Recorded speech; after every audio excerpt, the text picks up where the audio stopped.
Hello my YouTube family, कैसे हैं आप सब। आई होप आप सब अच्छे होंगे। सबसे पहले आप सबको हैप्पी तीज।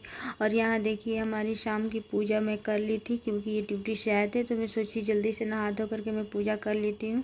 और ये सारे श्रृंगार का सामान मैंने माँ पार्वती को समर्पित कर दी हूँ। और यहाँ मैं आरती कर रही थी, और आरती करते समय बाबू परेशान कर रहा था, उसको घंटी चाहिए थी, तो बार बार वो घंटी के लिए मेरे पास आ रहा था। और मैं सूट पहन करके इस पूजा घर पे कर ली थी। और ये जो मेरे कपड़े थे, साड़ी, मैं इसको बस ऐसे ही रख ली थी, क्योंकि वो मुझे पहनने देता नहीं। वो उसके पापा को जाना था, फिर मुझे जल्दी जल्दी सब कुछ करना था, इस वजह से मैं साड़ी को ऐसे ही रख ली थी। और खाना मुझे बनाना नहीं था, ये मना कर दिए थे कि मैं उधर से ही खाना खा कर आऊँगा, तो परेशान मत होना। और यहाँ मेरी हो रही थी आरती। हमने कर लिया है जी घर में पूजा, और हमारी हो गई है यहाँ पूजा शंकर भगवान की, ये देखिए।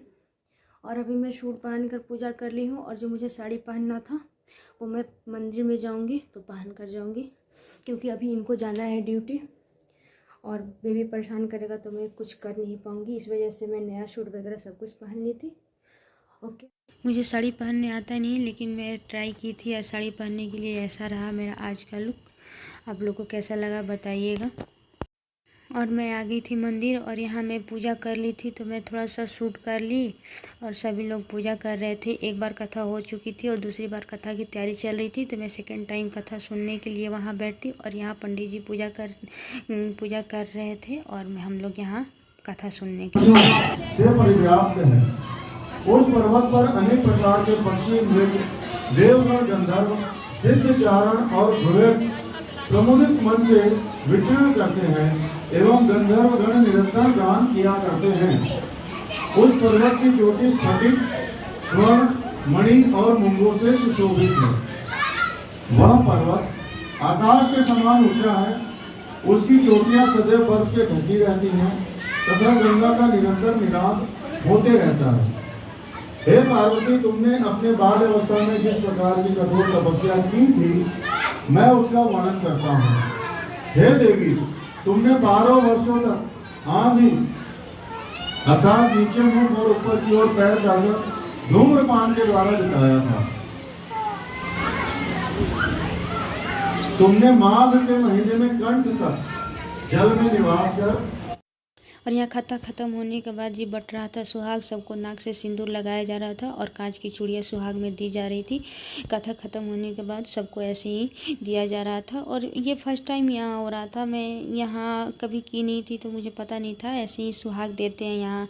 और यहाँ शंकर भगवान के पास जाकर, 2 शंकर भगवान का मंदिर है।